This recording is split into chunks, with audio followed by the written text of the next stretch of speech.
Hi అండి. Simple ప్రాసెస్తో ఈజీగా pool makhana curry ఎలా చేసుకోవాలో చూద్దాం. ఈ కర్రీ హెల్త్కి కూడా చాలా మంచిదండి. ఫస్ట్ అయితే స్టవ్ మీద ప్యాన్ పెట్టి 2 టేబుల్ స్పూన్స్ ఆయిల్ వేసుకోవాలి. దీనిలో 1 కప్ పూల్ మఖనా వేసుకొని బాగా ఫ్రై చేసుకోవాలి. ఇవి క్రిస్పీగా వేగిన తర్వాత ఒక బౌల్ పాలల్లో వేసి పక్కన పెట్టుకోవాలి.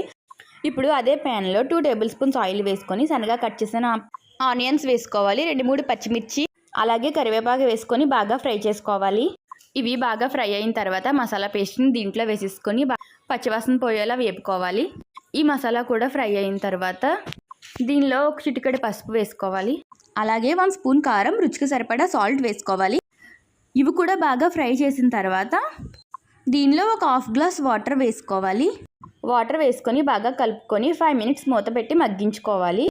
5 మినిట్స్ అయ్యాక ఇలా ఆయిల్ సపరేట్ అయ్యాక మనం పాలల్లో నానబెట్టుకున్న పూల్ మఖనాని దీంట్లో వేసి 5 మినిట్స్ కుక్ చేస్తే కర్రీ రెడీ అండి. వీడియోకి అయితే ఒక లైక్ ఇవ్వండి.